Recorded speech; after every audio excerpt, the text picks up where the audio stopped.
네, 안녕하세요. 네, 주식으로 톡하는 주토피아 주식 브리핑 주리핑 코너로 찾아온 이데일리 증권시장부 김경원입니다. 네, 오늘은 최근 시장을 굉장히 뜨겁게 달궜던 방산 빅딜이죠. 바로 풍산 탄약부 사업 매각설 그리고 하나에어로스페이스 인수 협상 결렬 이야기 가져왔습니다. 한 1조 5천억 원대 몸값 한화의 방산 수직 계열화 완성이라는 기대 그리고 갑작스러운 딜 중단 공시까지 이 종목 이 딜을 보시려는 분들은 이미 끝난 이슈 아닌가? 뭐 아니면 다시 돌아올 스토리인가? 뭐 이게 제일 궁금하실 텐데요. 오늘 영상에서는 이 매각설과 공시 그리고 그 사이 풍산 주가가 어떻게 움직였는지 그리고 딜이 깨진 배경에 대한 추정 그리고 앞으로 이 주가 그리고 딜 전망에 대해서 차트와 뉴스 흐름을 함께 한번 짚어보겠습니다. 자, 영상 끝까지 보시면 우리 풍산과 방산 M&A 이슈를 어떻게 바라봐야 할지 감은 잡고 가실 수 있도록 준비했습니다. 자, 그럼 본격 시작해 보겠습니다. 자, 일단 풍산 매각건 타임라인으로 한번 간단하게 요약을 하고 넘어가 보겠습니다. 먼저 무슨 일이 있었는지 보면 자, 3월 4일입니다. 한국경제에서 풍산 탄약사업 판다 매각 가격 1.5조 안팎 보도를 내면서 시장에 처음으로 매각설이 퍼지기 시작을 합니다. 풍산은 곧바로 기업 주주가치 제고를 위한 사업구조 재편을 검토 중이지만 탄약사업 매각에 대해서 확정된 사실은 없다는 해명 공시를 냅니다. 이후 굉장히 지지부진한 흐름을 보이다가요. 4월 3일 이달 4월 3일에는 한화 에어로스페이스가 비공개 입찰에 단독 참여해서 최종 입찰 제안서를 제출했다는 보도가 나오면서 사실상 한화 인수가 유력하다라는 분위기로 시장이 급격하게 바뀝니다. 방식은 인적 분할로 방산 부분을 떼어낸 다음에 신설법인 지분 38%에 대해서 경영권 프리미엄을 한 20-30% 얹어서 파는 구조인데요. 몸값은 대략 1조 5천억 원 안팎으로 추정이 됐습니다. 그런데 4월 9일이죠. 어제 그 장 끝나고 양사가 동시에 공시를 통해서 딜 중단을 공식화했습니다. 풍산이 먼저 공시를 했는데요. 구조 개편 검토 중이긴 한데 탄약 사업 매각은 현재 추진하는 바가 없다라고 부인하는 공시로 정리를 했고요. 하나에어로도 같은 날 풍산 방산 인수 부분 인수 검토는 중단됐다고 공시하면서 딜이 공식적으로 종료가 됩니다. 차트 화면 한번 띄워볼까요? 자, 먼저 처음 매각설이 나왔던 3월 초 한번 보겠습니다. 자, 3월 4일 이 매각설이 나온 날 보면은 주가가 그날 장 초반에 흐름이 좋았다가 급락한 구조로 끝났습니다. 이 매각 구조에 대한 우려 때문에 풍산과 풍산홀딩스 주가 두 종목 모두 급락세로 마감을 했고요. 이후로도 뭐 한 달 정도 가까이 굉장히 지지부진한 하락세를 이어간 모습이 이어졌습니다. 시장은 이 매각설이 굉장히 우려스러운 재료로 받아들였던 것 같아요. 그런데 이제 4월 6일 분위기가 완전 달라집니다. 4월 3일에 관련 보도가 이제 장 마감 이후로 나오다 보니까 그 이후로 이제 장이 처음 개시된 4월 6일 연휴를 쉬고 4월 6일 장 개장하자마자 이 매각 방식과 규모가 구체화되면서 풍산홀딩스 같은 경우에는요 상한가를 기록했고요. 그 다음 날까지도 급등 흐름을 이어갔습니다. 신고가를 찍고 조금 숨고르기를 했지만요. 다만 풍산은 풍산홀딩스에 비하면 이 상승세는 조금 약하지만 10만 원도 돌파를 하면서 기대감을 내비쳤습니다. 그런데 문제는 이 4월 9일 장 마감 이후인데요. 장 마감 후에 우리 인수 중단 공시가 나왔잖아요. 그러면서 풍산홀딩스는 애프터마켓에서 급락했고요. 오늘도 굉장히 많이 끝나서 정규장, 그 다음날 열린 정규장에서도 폭락해서 거래가 마무리가 됐습니다. 이렇게 딜 프리미엄이 빠지면서 풍산 역시 이 매각설, 3월 초 매각설 이전 주가보다도 낮아졌고요. 풍산 홀딩스 같은 경우에는 레벨은 뭐 전체적으로 많이 올라온 모습이긴 하지만 높은 변동성에 시달리는 그런 모습입니다. 자, 그러면 이 딜 왜 무산됐나? 앞으로 어떻게 이 딜이 다시 점화될 가능성은 없는가 궁금하실 텐데요. 왜 딜이 무산됐는지, 막판에 왜 깨졌는지 시장이 보는 포인트를 정리를 한번 해보겠습니다. 일단 우선 가격인데요. 이 1.5조 몸값이 양측, 매각 측과 매수 측이 기대하는 가격에 차이가 있을 것이다 라는 분석입니다. 이 시장에서는 풍산, 방산 부분 몸값을 1.5조로 예상을 했잖아요. 이적 분할을 한 다음에 이 지분, 풍산홀딩스가 보유하고 있는 지분에 대해서 프리미엄을 얻는 구조인데, 근데 이 가격이 실제로 그 수익성 대비 비싸다는 분석, 그리고 정당하다는 분석, 이 두 가지를 두고 이 인수 측과 매각 측 사이에 차이가 굉장히 크다, 이런 분석이 나옵니다. 그런데 두 번째, 여기에 더해지는 리스크 중에 하나로 풍산은 국내 군용 탄약 부문을 대부분을 생산하는 사실상 독점적인 사업자입니다. 이런 방산업체 매각은 이 방위사업법상 정부 승인과 공인정위 기업 결합 심사를 모두 통과해야 되는데요.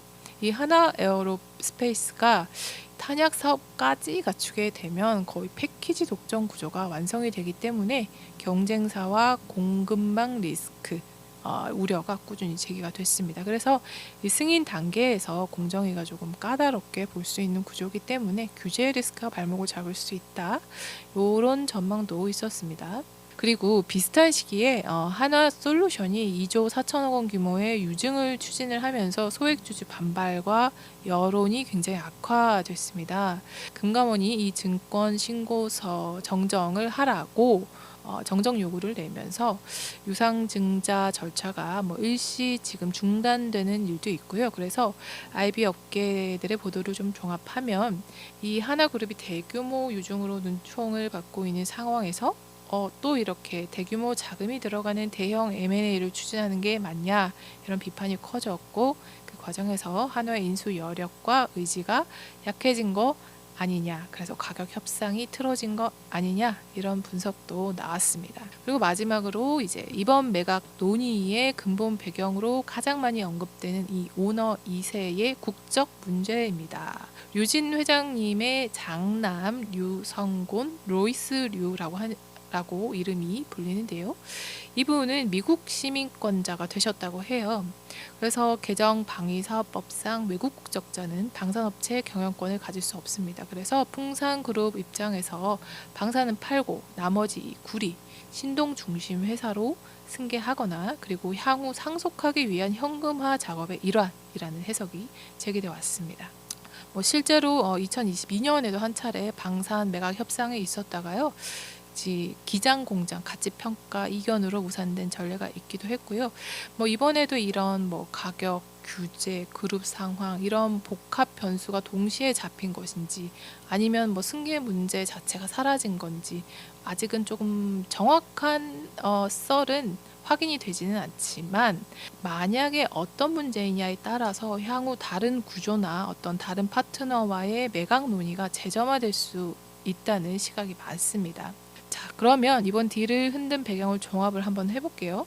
요거는 시장에 나온 썰을 종합을 해본 겁니다. 총 4가지로 요약이 됩니다. 일단 가격에 대한 시각차, 그리고 두 번째 규제 리스크, 그리고 세 번째 한화 재무 여론 부담, 그리고 네 번째 풍산의 내부 승계 이슈 변화, 요 4가지 축을 중심으로 주요 관측이 제기되고 있는데요.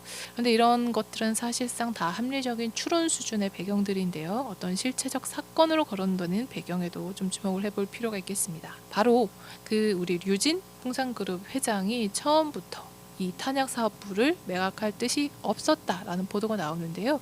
이렇게 갑작스러운 매각 중단 통보에 한화도 굉장히 당혹스러운 입장이다, 이런 보도가 나왔습니다. 제가 확인해 본 바로도 이 한화가 딜 무산을 통보받은 입장으로 파악이 됩니다.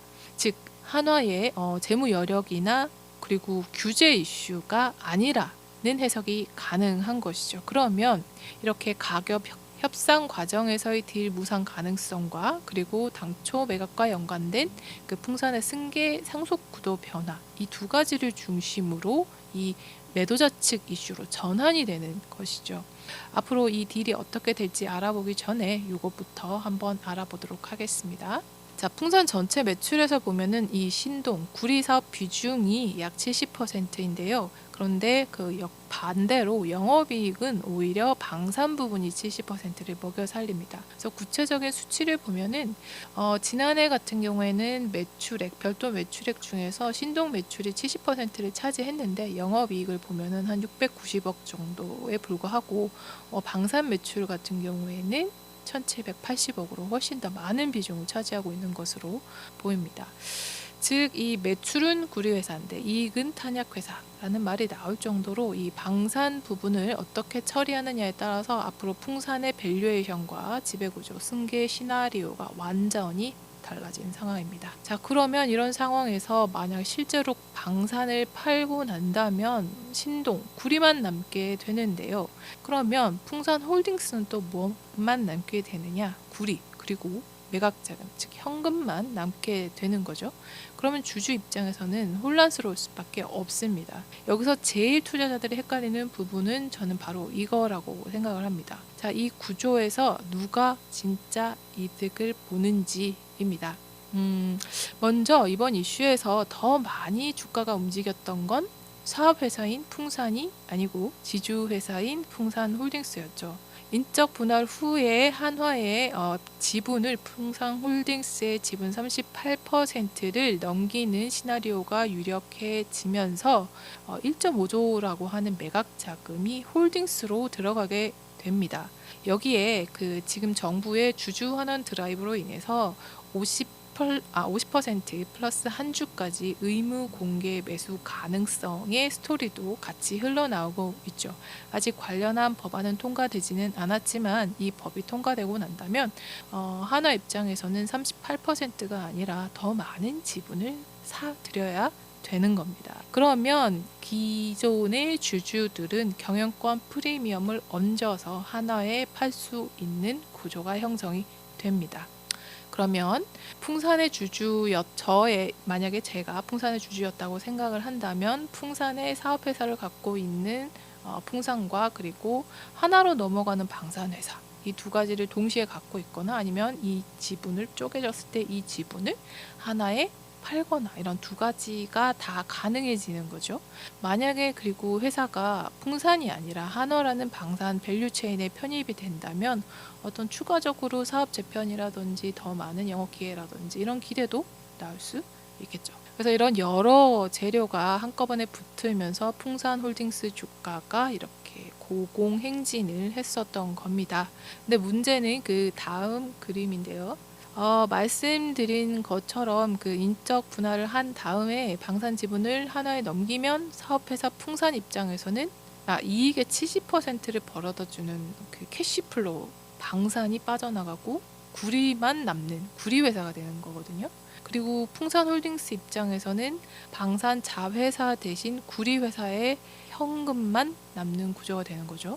이렇게 되면 이 사업회사 풍산은 오히려 방산 캐시카우가 빠진 디스카운트 요인이 생기게 되는 것이고, 지주사인 풍산홀딩스는 구리회사 플러스 현금 박스가 되는데 이 현금을 주주에게 얼마나 돌려줄지 아니면 오너 일가의 상속, 신사업 재원으로 쓸지에 따라서 풍산홀딩스 주주들의 손익도 완전히 달라지게 되는 겁니다. 그래서 이 시장에서는 크게 두 가지 길이 지금 거론되고 있는데요. 이 주주 친화 시나리오로 이 매각 대금으로 대규모 특별 배당을 하던가, 아니면 자사주를 매입하고 소각을 하던가, 아니면은 구리 외에 어떤 이런 고부가 소재라든지 뭐 친환경 사업이라든지 새로운 것들에 뛰어든다거나, 이런 식으로 이 소액 주주와 함께 과실을 나누거나, 아니면 장기 성장 동력을 확보하거나, 이런 식으로 예측을 하는 경우입니다. 이 경우에 방사는 떠나 보내게 되지만 풍산홀딩스는 구리의 현금의 성장 옵션까지 갖춘 지주회사로 재평가받을 여지가 있습니다. 그렇지만 이 상속과 오너 중심의 시나리오에서는 이번 구조가 사실상 승계라는 것에 방점이 찍히고 상속 준비에 더 가깝다라고 봅니다. 왜냐하면 이 미국 국적 2세를 위해서 알짜 방산만 떼어내서 팔고 지주사의 현금을 쌓아서 상속세의 재원으로 삼거나, 아니면 이 금융산업에 조금 더 관심이 많은 오너 2세의 금융이라든지 뭐 신사업 진출 자금으로 활용하려는 것 아니냐라는 시각을 강하게 제기하는 건데요. 이렇게 되면 뭐 풍산홀딩스 같은 경우는 오너 일가의 현금 창고 역할이 강해지는 것이고, 소액주주 입장에서는 불만이 커질 수밖에 없을 것입니다. 그래서 앞으로 향후 이 풍산이 어떻게 전개를 사업 재편 전개를 해 나갈지는 지켜봐야 될 대목이기는 하지만, 우리가 관심을 갖고 짚어봐야 될 이슈는 이 금융업에 관심을 갖고 있는 류 회장의 2세가 금융업 신사업에 진출할 재원을 만약에 지주사 현금으로 마련을 하려고 한다든지, 아예 더 멀리 가서 방산을 하나에 넘기고 하나 또는 다른 인수자에게 넘기고 남은 구리 회사까지 풍산까지 매각을 한 다음에 완전히 승계보다는 상속 중심 구도로 정리하는 그런 그림까지도 지금 거론되고 있습니다. 자, 우리 입장에서는 구분해서 봐야 될 관전 포인트 딱 하나로 정리됩니다. 현금이 어디로 어떻게 흘러 들어가는지를 눈을 뜨고 살펴봐야 되는 건데, 자, 힌트를 한번 짚어드린다면 앞으로 만약에 또 이렇게 분할을 한다거나 매각을 한다거나 이런 것들이 다시 수면 위로 떠오르게 된다면, 이 매각 대금의 사용 계획에 이 배당이라든지 뭐 자사주 같은 어떤 주주환원 이야기가 얼마나 동시에 같이 나오는지도 포함되는지도 꼭 같이 체크해 보시길 바랍니다. 네, 여기까지 오늘 제가 준비해드린 내용인데요. 이 영상 같은 경우에는 늘 말씀드리지만 어떤 특정 종목의 매수 혹은 매도 추천을 드리는 게 아니고 이슈와 구조를 이해하는 데 도움드리기 위한 콘텐츠라는 점 다시 한번 강조드리고요. 만약에 도움이 되셨으면요, 구독과 좋아요, 알림 설정 부탁드리고요. 풍산과 방산주에 대해서 더 궁금한 점이 있으시면 댓글로 남겨주시면 답변해드리도록 노력하겠습니다. 네, 그럼 다음 영상에서 뵙겠습니다. 지금까지 주토피아였습니다. 감사합니다.